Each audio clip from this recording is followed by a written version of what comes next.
नमस्कार, स्वागत है आप सभी का हमारे YouTube चैनल पर।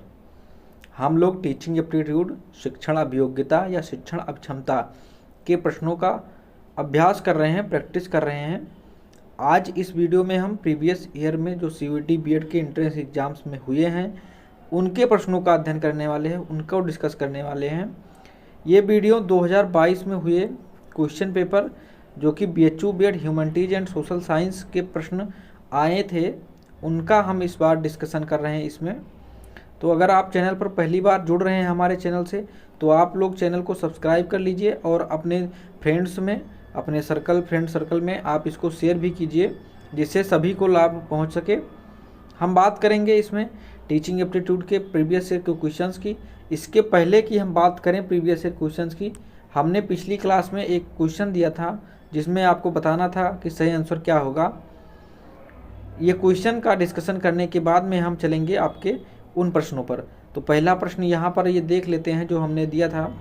Attitudes, actions and appearance in the context of classroom communication are considered as. कक्षा संचार के संदर्भ में दृष्टिकोण, कार्य और दिखावे को इस प्रकार माना जाता है। संप्रेषण की बात करेंगे तो संप्रेषण में कई सारी बाधाएं आती हैं, कई सारे टर्म्स हैं, उसमें हम बात करेंगे। तो जो मौखिक होता है, मौखिक मतलब वर्बल, ये क्लासरूम कम्युनिकेशन में जब टीचर लेक्चर दे रहा होता है या फिर कुछ समझा रहा होता है तो उन सारी बातों को जो हम बोल करके बता रहे हैं उनको मौखिक बोला जाता है। जो हम फेशियल एक्सप्रेशन के द्वारा या फिर एटीट्यूड या कार्य के दिखावे के द्वारा हम जो करते हैं वह नॉन वर्बल में आते हैं। तो यहाँ पर एटीट्यूड्स की बात की गई है या फेशियल एक्सप्रेशन की जब बात की जाए, जब हम इशारों से कोई बातें करते हैं तो उनको क्या कहते हैं, नॉन वर्बल कम्युनिकेशन कहते हैं। तो ऐसे कम्युनिकेशन को गैर मौखिक कहा जाएगा। इसमें दिया गया है इम्पर्सनल या अवैयक्तिक। अवैयक्तिक ऐसी कम्युनिकेशन होता है जब हम किसी व्यक्ति को एक वस्तु की तरह या ऑब्जेक्ट की तरह ट्रीट करते हैं। जैसे कि कैशियर होता है, जो हम बैंकों में जब जाते हैं तो वहाँ पर जिस प्रकार से हम कम्युनिकेशन करते हैं उस कम्युनिकेशन को हम अवैयक्तिक कम्युनिकेशन कहते हैं। जहाँ पर एक पर्सन को हम कैसे अवैयक्तिक रूप से या फिर हम कहें एक ऑब्जेक्ट के रूप में, एक वस्तु के रूप में देख करके उससे कम्युनिकेट करें, वहाँ पर अवैयक्तिक कम्युनिकेशन होता है। तो कक्षा संचार में हम नॉन वर्बल कम्युनिकेशन करते हैं जब हम इशारों में या अपने एटीट्यूड्स को या दिखावे के रूप में कुछ भी कहते हैं। तो वो सारी जो क्राइटेरिया है वो गैर मौखिक क्राइटेरिया में आता है, नॉन वर्बल के। तो यहाँ पर बी ऑप्शन हो जाएगा। जिन्होंने भी बी ऑप्शन कमेंट में दिया था उनके ऑप्शन सही हैं और जिन्होंने अन्य सारे ऑप्शन दिए थे उनके ऑप्शन सही नहीं हैं। तो वह अब यहाँ पर समझ चुके होंगे। हमें आशा करते हैं कि वो प्रश्न आ गया होगा। अब हम बात करेंगे प्रीवियस ईयर के क्वेश्चंस की। तो पहला क्वेश्चन CUET बीएड PGQP, देखिए यहाँ पर मैंने लिख रखा है ताकि कन्फ्यूजन ना हो। ये 2022 के क्वेश्चन है, सीधा सीधा वही क्वेश्चन मैंने ले आया हूँ। इससे आपको पता चलेगा, आपने पहले भी कहीं ना कहीं देख लिया होगा, नहीं भी देखा होगा तब भी आपको ये बहुत ही लाभदायक होगा। इससे आपको पता ये चलेगा कि प्रश्न किस प्रकार से एग्जाम में पूछे जा रहे हैं और आपको या आपने जो कुछ भी पढ़ रखा है क्या आपने सही पढ़ा है, क्या वही क्वेश्चंस आपको पेपर में देखने को मिलेंगे, क्या प्रैक्टिस आप जिससे कर रहे हैं वो आपको लाभ पहुंचाने वाला है या नहीं। तो इसलिए इस पर्पज़ से आपको ये वीडियो पूरा एंड तक देखना है और लोगों को शेयर करना है। अगर पसंद आता है तो लाइक भी करेंगे, सब्सक्राइब भी करेंगे।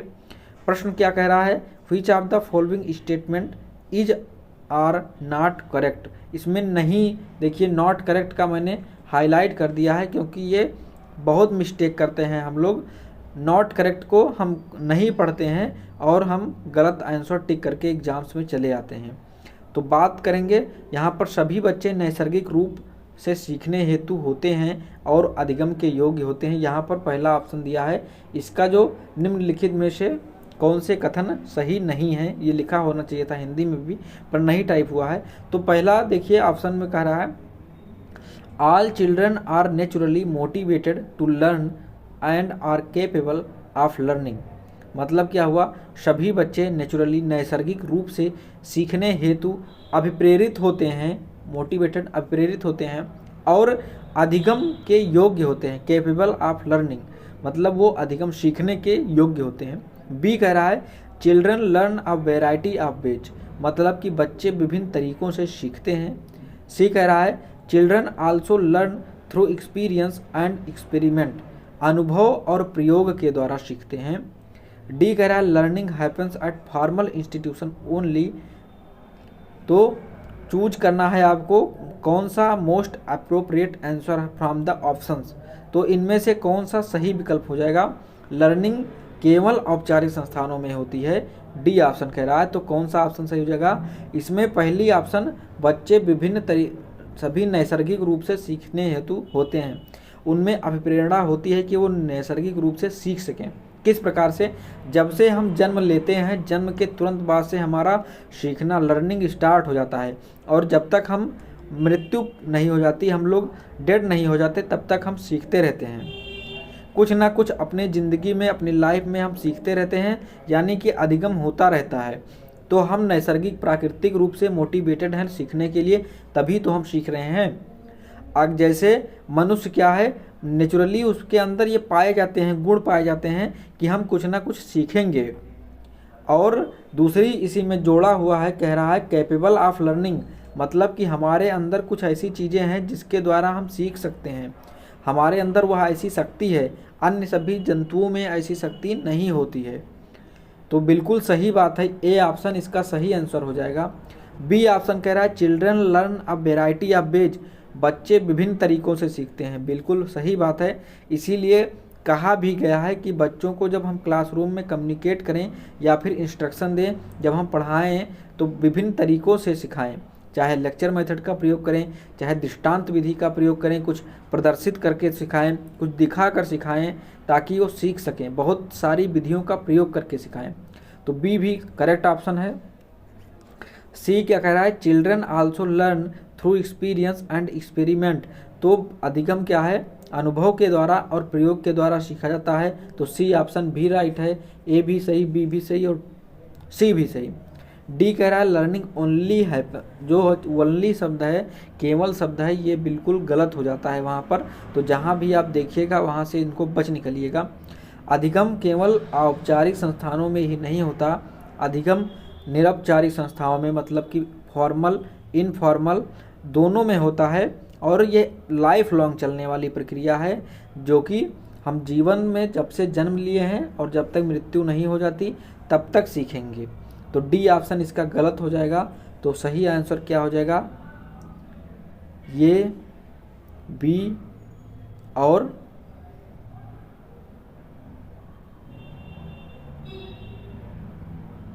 इसका सही आंसर क्या हो जाएगा, नॉट सही है। तो नॉट केवल डी में है, तो डी ऑप्शन इसका राइट आंसर इसका डी हो जाएगा। केवल नॉट बताया हुआ है, बाकी सारे ऑप्शन सही थे, ए भी सही थे, बी भी सही थे, सी भी सही थे। तो डी ऑप्शन ही केवल इसका क्या है, गलत है। तो वही ऑप्शन इसका सही आंसर हो जाएगा। नॉट यहाँ पर दिया हुआ है, इसलिए आपको भी कंफ्यूज नहीं होना था। इस प्रकार के अगर प्रश्न आते हैं तो आपको सावधानी पूर्वक करना होगा। अगला प्रश्न आप देखिए, which one of the following is not the characteristics of an effective teacher, एक प्रभावी शिक्षक का निम्नलिखित में से कौन सी विशेषता नहीं है। Teacher must deal with a wide range of student abilities and challenges, शिक्षक को विद्यार्थियों की व्यापक क्षमताओं और चुनौती से निपटना चाहिए, डील करना चाहिए।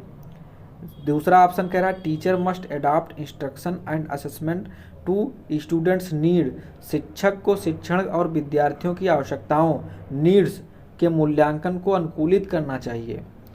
3 कह रहा है teacher should boost self esteem and confidence of student, शिक्षक विद्यार्थियों में स्वाभिमान सेल्फ स्टीम और आत्मविश्वास की भावना को बढ़ाना चाहिए। और डी कह रहा है teacher should be strict in order to make student discipline, शिक्षक को विद्यार्थियों को अनुशासित करने में सख्त होना चाहिए।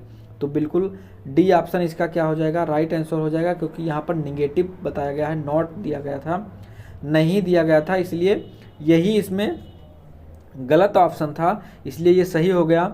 शिक्षक ऐसा हो जो विद्यार्थियों की व्यापक क्षमताओं को जाने, उनकी चुनौतियों से निपटने वाला हो, अगर उनमें कोई प्रॉब्लम आ रही है तो उनको बताने वाला हो।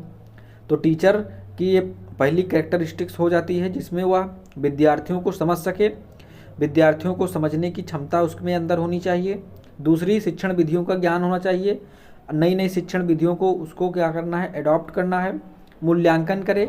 तो दूसरा ऑप्शन भी इसका सही हो जाता है। तो इसलिए यहाँ जो सही हो रहा है वो नॉट है, इसलिए सब गलत हो गए इसके रेंज में। और 3 ऑप्शन क्या है, शिक्षक को विद्यार्थियों के सेल्फ स्टीम, बिल्कुल अगर आप उनके सेल्फ स्टीम को बूस्ट करेंगे तो क्या हो जाएगा, छात्र अच्छी तरह से सीखते हैं उसमें, और उनकी आत्मविश्वास की भावना अगर बढ़ती है तो रुचि भी डेवलप होता है, इंटरेस्ट क्रिएट करते हैं और आत्मविश्वास मिलता है तो पुनर्बलित होते हैं। रीइंफोर्समेंट उनको प्रदान करना एक अच्छा चीज़ होती है, एक अच्छी विधा मानी गई है, स्किल माना गया है। तो टीचर का ये तीनों ऑप्शन इसमें सही थे। फोर्थ इसका रॉन्ग था क्योंकि नॉट आया था, तो इसलिए चौथा विकल्प इसका सही आंसर हो गया। अगला प्रश्न हम देखेंगे, as a school teacher how will you not promote effective learning in students. विद्यालय के एक शिक्षक के रूप में आप किस प्रकार विद्यार्थियों को प्रभावी अधिगम के लिए प्रोत्साहित नहीं करेंगे। देखिए 3 प्रश्न हमने पढ़े, तीनों में नहीं शब्द आया था, नॉट इंक्लूड था। तो आपको बहुत ही ध्यानपूर्वक एग्जाम में भी क्वेश्चंस को अटेम्प्ट करने होंगे। देखिए पहला ऑप्शन दिया हुआ है by connecting knowledge to life outside of the school, तो ये ऑप्शन सही हो जाता है। पहली बात, जो प्रकृतिवादी नेचुरलिस्टिक विचारधारा के एजुकेशन में मेथोडोलॉजी थी, उन्होंने ये बात कही थी कि नॉलेज को हम क्या करेंगे, लाइफ से कनेक्ट करेंगे, जीवन से जोड़ना जाए, तो ऐसे अधिगम को बढ़ावा देना चाहिए। तो ये ऑप्शन इसका क्या हो जाएगा, सही ऑप्शन हो जाएगा। बाय प्रमोटिंग रोट मेमोराइजेशन, रट्टा लगाना, रट्टाफिकेशन की बात कहीं नहीं की गई है, तो नहीं के ऑप्शन में बिल्कुल सही हो जाएगा, दूसरा ऑप्शन ही ये सही हो जाएगा। By making examination more flexible and integrated with classroom life, अगर इस सेंटेंस की बात करें तो ये एनसीएफ 2005 का एज इट इज सेंटेंस है। एनसीएफ 2005 में एग्जामिनेशन सिस्टम्स के रिफॉर्म्स की बात की गई थी और उसमें बताया गया था कि परीक्षाओं को मोर फ्लेक्सिबल और इंटीग्रेटेड होना चाहिए। बच्चे परीक्षाओं के लिए नहीं पढ़ते हैं, जो ज्ञान होता है उनका मूल्यांकन करने के लिए परीक्षाएं हो, ना कि परीक्षाओं को पास करने के लिए अधिगम हो। तो 3 ऑप्शन इसका क्या हो जाएगा, राइट आंसर है।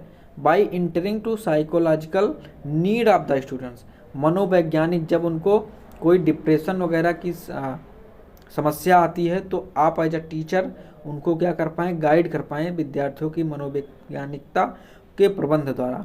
तो इसमें कौन सा विकल्प इस क्वेश्चन का सही है, इस आधार पे आप बाई प्रमोटिंग रोट लर्निंग क्या हो जाएगा, इसका सही आंसर हो जाएगा। आप ऐसे शिक्षण की अधिगम के लिए प्रोत्साहित नहीं करेंगे कि बच्चे क्या करें, बाई रोट मेमोराइजेशन से सीखें।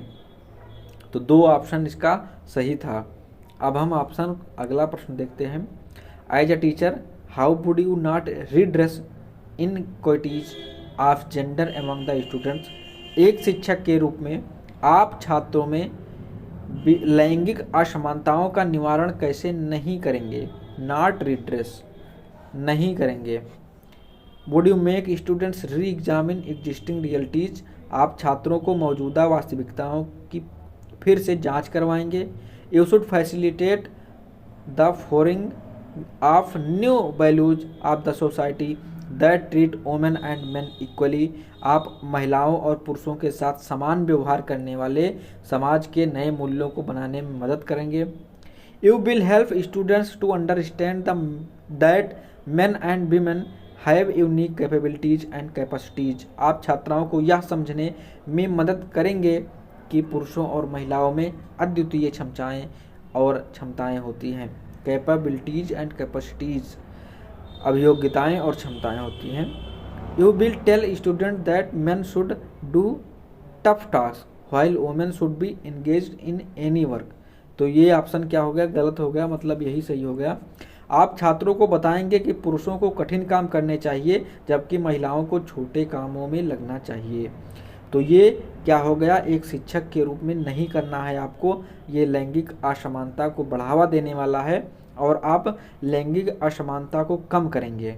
तो तीनों ऑप्शन ये कम करने के लिए थे यहाँ पर, तो तीनों ऑप्शन ये राइट हो गए और चौथा रॉन्ग था, इसलिए नॉट है, तो नॉट वाला विकल्प सही हो जाएगा। हम आगे बढ़ेंगे। What should be the medium of instruction eight primary level of schooling. शिक्षा के प्राथमिक स्तर पर शिक्षा की भाषा होनी चाहिए। शिक्षा की प्राथमिक स्तर की भाषा की अगर बात करेंगे तो कभी कभी प्रश्न बनते हैं कि 3 लैंग्वेज फार्मूला किसने दिया था। 3 त्रिभाषा सीधा ऐसे आ जाता है, त्रिभाषा या 3 लैंग्वेज फार्मूला। तो इसको ध्यान रखिएगा। कोठारी कमीशन एक कमीशन थे, कोठारी DS कोठारी, दौलत सिंह कोठारी इनका नाम था।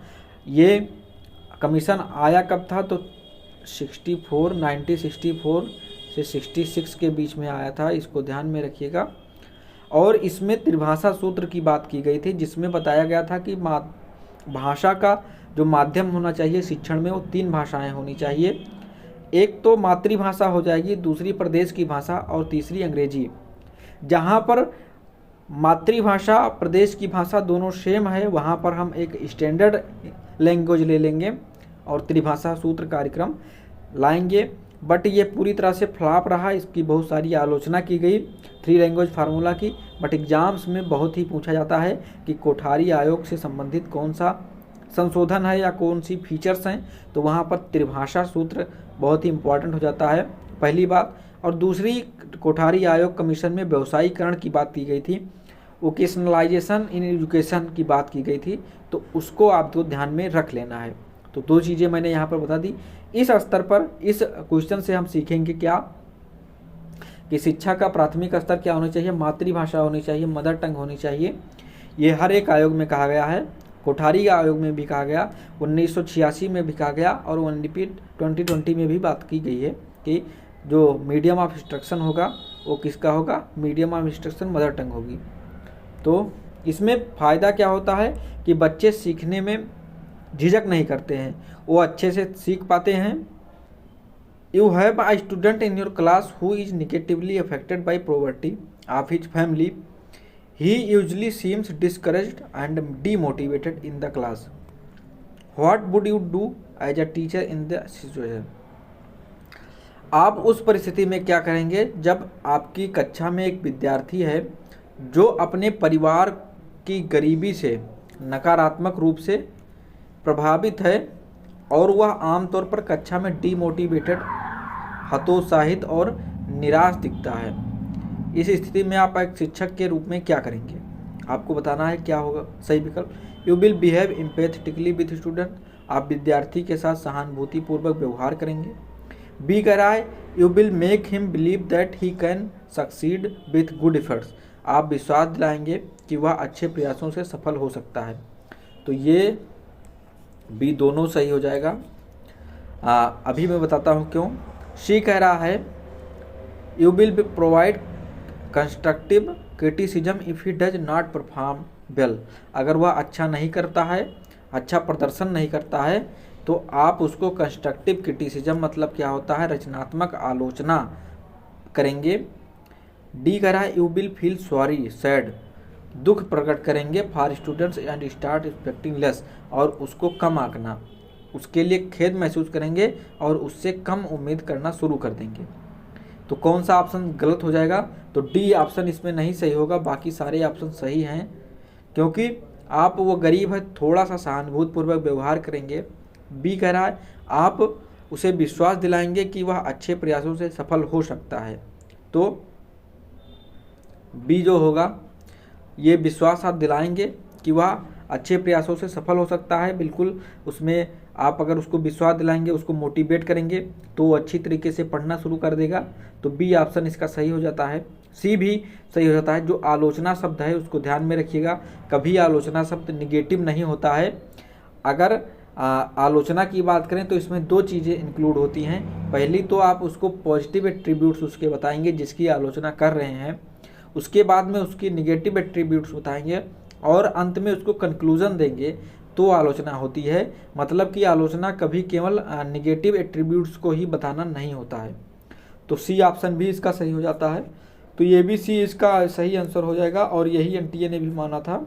वैसे अगर देखा जाए तो कभी कभी ये जो सहानुभूतिपूर्वक व्यवहार है ये भी गलत होता है। आप किसी के बैकग्राउंड के लिए सहानुभूतिपूर्वक व्यवहार नहीं करते। बट आंसर जो एनटीए ने माना था तो ABC माना था, उसके आधार पर हम यहाँ पर ABC मान लेते हैं। तो इसको ध्यान में थोड़ा रखिएगा। हम आगे बढ़ेंगे और अगला प्रश्न आपके सामने देखेंगे। How would you address students physically difference in a way that does not call necessary action to the variations. आप छात्रों की शारीरिक विभिन्नताओं को इस तरह से कैसे संबोधित करेंगे जो डिफरेंसेस विविधताओं के लिए आवश्यक कार्यवाही नहीं करती। Making seating arrangement that are based on height, बैठने की व्यवस्था ऊंचाई के आधार पर करेंगे। Balance sports and games that reflect size and strength as well cognitive artistic social and musical abilities of students. Balance करेंगे संतुलन खेल जो छात्र को आकार शक्ति के साथ साथ संज्ञानात्मक कॉग्निटिव कलात्मक आर्टिस्ट सोशल सामाजिक एंड संगीत क्षमताओं को दर्शाते हैं। D do not use and do not allow student to use nickname based on physical traits, छात्रों को भौतिक लक्षणों के आधार पर उनके उपनाम उपयोग करने नहीं देंगे। या in pre school classes keep a good supply of left and scissors. तो कौन सा सही ऑप्शन हो जाएगा?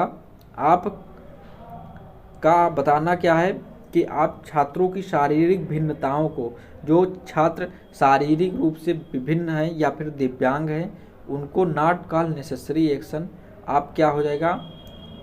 तो इसका ऑप्शन क्या हो जाएगा? डू नॉट यूज, नहीं करेंगे, नहीं करती है आवश्यकताओं को।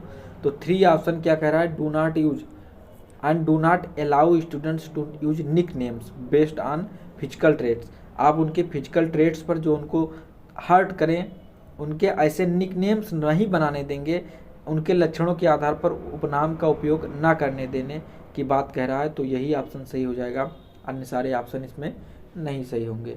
हम आगे बढ़ें, 10 नंबर में आ गए। ये बताना है आपको, which of the following statement regarding maintaining your relationship with families of the students is are correct. निम्नलिखित में से कौन से स्टेटमेंट्स रिगार्डिंग मेंटेनिंग रिलेशनशिप, संबंध बनाने के लिए विथ फैमिलीज ऑफ स्टूडेंट्स, मतलब विद्यार्थियों के फैमिलियों से संबंध बनाने के क्रम में कौन से वाक्य इसमें सही कहे गए हैं, आपको बताना है। You would maintain regular home school contact through phone और टेक्स्ट। आप प्रतिदिन या रेगुलर होम स्कूल कॉन्टैक्ट मतलब संपर्क बनाएंगे थ्रू फोन और टेक्स्ट, फ़ोन करके या फिर मैसेज करके बनाएंगे। You will organise celebrations on students efforts and success with their families. तो बी ऑप्शन कह रहा है कि आप ऑर्गेनाइज करेंगे, संगठित करेंगे सेलिब्रेशन समारोहों को स्टूडेंट्स के एफर्ट से, स्टूडेंट्स के कार्यों के द्वारा सहयोग से, और सक्सेस पर उनके फैमिलियों को भी बुलाएंगे। You will discuss students progress with their family. आप बच्चों के प्रोग्रेस को उनके परिवार के साथ डिस्कस करेंगे, चर्चा करेंगे। You will make parents feel welcome in classroom. You will make parents feel welcome in classroom. आप उनके क्लासरूम में उनको स्वागत के लिए बुलाएंगे। तो बिल्कुल अगर बात करेंगे सही की तो कौन सा ऑप्शन सही हो जाएगा? ऑल सही हो जाएगा। You would maintain regular home school content through phone और टेक्स्ट। आप फोन अथवा टेक्स्ट के द्वारा उनके संपर्क में रहेंगे। आप सेलिब्रेशंस को बुलाएंगे तो वहाँ पर उनकी फैमिलीज को भी इनवाइट करेंगे, और स्टूडेंट्स के प्रोग्रेस को उनकी फैमिलियों के साथ डिस्कस करना, ये भी सही बात है। डी भी सही है, तो ऑल इज करेक्ट हो जाएगा। ए भी सही, बी भी सही, सी भी सही, डी भी सही, ऑल इज करेक्ट हो जाएगा। 11 नंबर पर देखिए, you observe that many students of your class are facing slow और faculty language development. Language development मतलब आपने देखा कि कक्षा के कई छात्र भाषाओं का विकास धीमा या दोषपूर्ण है। आप इस संबंध में उनकी किस प्रकार मदद करना चाहेंगे? You will talk about things that interest students. आप उन चीज़ों के बारे में बात करेंगे जो छात्रों को रुचिकर हैं। You will not be judgemental regarding children language. आप बच्चों की भाषा के बारे में निर्णय नहीं लेंगे। You will be accepting children and their language. आप बच्चों और उनकी भाषा को स्वीकार करेंगे। फिर कह रहा है you will correct students whenever they mispronounce the words. आप जब भी शब्द उच्चारण नहीं करेंगे, उचित उच्चारण नहीं करेंगे, तो आप उन्हें ठीक करेंगे। तो ये बात भी सही है कि आप क्या करेंगे, उनको जब भी वो गलत उच्चारण करते हैं तो आप क्या करेंगे, उनको सही उच्चारण करने के लिए बताएंगे। तो ऑप्शन इसमें कौन सा सही हो जाएगा, डी ऑप्शन सही हो जाएगा। आपको क्या करना है, निर्णय लेना है। बी ऑप्शन इसमें गलत हो जा रहा है। ए ऑप्शन भी नहीं सही है। You will talk about things that interest students. आप बच्चों के बारे में, उन चीज़ों के बारे में केवल डिस्कस करेंगे जो छात्रों को रुचिकर हैं। तो यहाँ पर भाषा से संबंधित बात आती है, जहाँ पर मदद करने की बात है, आप उनकी किस प्रकार मदद करेंगे। तो जब भी वो गलत उच्चारण करेंगे तो आप उन्हें क्या करेंगे, ठीक करेंगे, उनको अच्छा फीडबैक देंगे जिससे वो सही कर ले जाएं। तो डी ऑप्शन, ओनली डी इसका सही ऑप्शन हो जाएगा, अन्य सारे ऑप्शन गलत हो जाएंगे। What would not be effective way to teach students with intellectual disabilities। Intellectual जो बौद्धिक रूप से डिसेबल हैं, बौद्धिक विकलांग हैं, ऐसे छात्रों को पढ़ाने का कौन सा तरीका प्रभावी नहीं होगा, नहीं बताना है। Present concepts in small and logical steps. आप छोटे स्मॉल एंड लॉजिकल तार्किक चरणों में कॉन्सेप्ट्स को प्रेजेंट करेंगे, प्रस्तुत करेंगे। Be ready to present the same idea in many ways using different representation. आप अलग अलग प्रतिनिधित्व का उपयोग करके एक ही विचारों को कई तरह से प्रस्तुत करने के लिए तैयार हैं। और 3 कह रहा है refer students to special school. छात्रों को विशेष विद्यालयों में भेजना। और 4th कह रहा है use teaching material that do not insult and students. तो स्टूडेंट्स को जो नॉट इंसल्ट मतलब उनकी क्या करें, अपमान नहीं करते हैं, ऐसे शिक्षण आप सामग्री का उपयोग करेंगे। तो अपमान अगर नहीं करते हैं तो उन्हीं शिक्षण सामग्रियों का उपयोग करना उचित माना गया है। तो 4th ऑप्शन इसका सही है। नहीं के ऑप्शन में क्या हो जाएगा, 3 ऑप्शन जो वो कह रहा है वही इसका सही आंसर हो जाएगा। छात्रों को विशेष विद्यालयों में भेजने की बात है। ये जो विशेष विद्यालय होते हैं, स्पेशल स्कूल्स होते हैं, इनको अब सिस्टम से हटा दिया गया है। मतलब कि अब हम इंक्लूसिव एजुकेशन की बात करते हैं, जहाँ पर इंटेलेक्चुअल रूप से डिसेबल्ड हों या किसी भी प्रकार से डिसेबल्ड चाइल्ड हों, उनको हम इंक्लूसिव एजुकेशन में रखते हैं,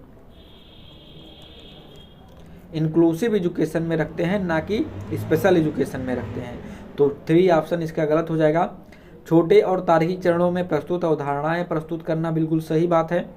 अगर वे बौद्धिक रूप से कमज़ोर हैं तो अगर छोटे छोटे बातों से आप तार्किक रूप से उनको समझाएंगे तो ज़्यादा समझ में आएगा। क्योंकि होता क्या है, छोटे छोटे बातें तो समझ में आ जाती हैं, बट अगर बहुत सारी अमाउंट में, लार्ज अमाउंट में आप उनको स्टडी मटेरियल्स दे देंगे, कंटेंट दे देंगे, तो उनको वो क्या कर पाएंगे, सीख नहीं पाएंगे। तो छोटे छोटे स्टेप्स में देंगे, बिल्कुल सही बात है। और उनको अलग अलग तरीके से समझाएंगे, क्योंकि वो बौद्धिक रूप से कम जानकार हैं। तो बौद्धिक रूप से कम जानकार होने के ऊपर आपको क्या करना है, कई तरीके से समझाना है ताकि उनको समझ में आ जाए। तो दूसरा विकल्प भी सही था और चौथा विकल्प भी सही था, इसलिए तीसरा विकल्प यहाँ पर इस क्वेश्चन के अकॉर्डिंग सही होगा, क्योंकि नॉट आया था। अगला प्रश्न आपके सामने लाएंगे। अगला प्रश्न है what is the role of the teacher in facilitating children with visual impaired in classroom. दृष्टिबाधित छात्र है, कक्षा में दृष्टिबाधित बच्चों की सुविधा प्रदान करने में शिक्षक की क्या भूमिका है। Teacher should reach then separately. शिक्षक उनको अलग पहुंचाएगा, उनको रीच पहुंचेगा अलग, सेपरेटली उनको अलग से, मतलब कि ट्रीटमेंट देगा। जब आप इंस्ट्रक्शन करेंगे तो उनके पास जा कर के कोई चीज़ कहेंगे। Teacher should make him her realise his her limitations. उनकी सीमाएं उनको बताएगा कि आप कम देख सकते हैं, ऐसी बातें इसमें बताया गया है। शिक्षक को उसे सीमा का एहसास कराना चाहिए। Teacher should adopt inclusive pedagogy और teacher should refer him her to special school. तो जो स्पेशल की बात कहेगी ये गलत है। उनकी सीमा को दिखाना या फिर सेपरेटली मिलना, ये सारी बातें गलत होती हैं। तो यहाँ पर कौन सा ऑप्शन सही हो जाएगा, 3 ऑप्शन इसका सही हो जाएगा। इंक्लूसिव एजुकेशन की अभी मैंने पिछली प्रश्न पर बात किया, तो इंक्लूसिव एजुकेशन से प्रश्न आते हैं। मैंने जब प्रैक्टिस कराया है तो इंक्लूसिव एजुकेशन के खूब सारे क्वेश्चन लाए हैं। टीचर रिलेटेड आपने देखा कि टीचर रिलेटेड कितने सारे प्रश्न आए हैं, इसलिए मैंने जो प्रैक्टिस क्लास की हैं 9 क्लासेस, आप उसको देखेंगे तो आपको रियलाइज होगा कि हमने जो क्लासेस की हैं उसमें टीचर से रिलेटेड बहुत सारी चीज़ें बताई हैं। टीचर से रिलेटेड कई सारे क्वेश्चंस हमने इंक्लूड किए थे क्लास में, तो वहाँ पर यहाँ पर 3 ऑप्शन इसका सही हो जाएगा। अगला क्वेश्चन है, which of the following statement is are correct, निम्नलिखित में कौन से कथन सही हैं। Education should facilitate the creation of vital links between children's experience at home and school, शिक्षा को घर और स्कूल में बच्चों के अनुभव के बीच महत्वपूर्ण लिंक बनाने की सुविधा प्रदान करनी चाहिए। तो ये बात बिल्कुल सही है। शिक्षा ऐसी हो जो जीवन को जोड़े, शिक्षा ऐसी हो जो बच्चों को विद्यालय से और उनके घर के बीच में मध्यस्थता करे, मीडिएशन करे, उनको जोड़ दे, ब्रिज करे। Education should be continuous process of self discovery, ये आदर्शवाद की बात कह रहा है। आदर्शवाद ने कहा था कि शिक्षा का जो मूल उद्देश्य है वह स्व की खोज है, सेल्फ की खोज, सेल्फ डिस्कवरी करना शिक्षा का मूल उद्देश्य होना चाहिए। तो ये कहा था किसने, आदर्शवाद ने। तो बी ऑप्शन बिल्कुल सही हो जाना चाहिए। सी ऑप्शन कह रहा है, education must promote and nourish a wide range of capabilities and skills in children as possible, शिक्षा को बच्चों में यथासंभव व्यापक क्षमताओं और कौशलों को बढ़ावा देना और उनका पोषण करना चाहिए। तो सी ऑप्शन भी सही है। डी ऑप्शन क्या है, देखिए, education must be seen as liberatory process, मतलब मुक्तिदायक प्रक्रिया के रूप में देखना चाहिए। तो डी भी सही है, क्योंकि हम क्या कहते हैं, शिक्षा वह हो जो मुक्ति दिलाए, विद्या शाया विमुक्त है। शंकराचार्य ने बताया था कि विद्या ऐसी होनी चाहिए या शिक्षा ऐसी होनी चाहिए जो हमें मुक्ति दिलाए। तो डी भी सही है, इसलिए हम इसको कह सकते हैं कि all is right, all is well, all is well. तो कौन सा विकल्प सही हो गया, चारों विकल्प सही हो गए, ऑल इज वेल। अब हमको बताना है क्वेश्चन ऑफ द डे है। क्वेश्चन आप इसको देख लेंगे और आपको बताना है कौन सा विकल्प इसमें सही होगा। तो अगर क्लास आपको अच्छी लगी हो तो चैनल को सब्सक्राइब कर लीजिएगा और वीडियो को लाइक भी कीजिए, शेयर भी कीजिए ताकि सभी लोगों तक पहुंच सके। और जी, क्वेश्चन को आंसर आप कमेंट बॉक्स में बताएंगे, जो भी आपको लगता हो कि कौन सा विकल्प सही होगा। हम अगले क्लास में इस क्वेश्चन को लेंगे और आपके सामने डिस्कस करेंगे, जिससे आपको सीखने को मिलेगा। आप इसको बताइएगा ज़रूर, जो भी देखते हैं आप क्वेश्चन को कमेंट बॉक्स में ज़रूर बताया कीजिए। तो मिलें अगली वीडियो में, तब तक के लिए नमस्कार। हम ऐसे ही PYQ को लाएंगे और डिस्कस करेंगे ताकि आपको एग्ज़ाम्स के बारे में पता चलता रहेगा, एग्ज़ाम में किस प्रकार के क्वेश्चन आते हैं उनके बारे में पता चलता रहेगा। तो इन सारी बातों के साथ मिलते हैं अगली वीडियो में, तब तक के लिए नमस्कार।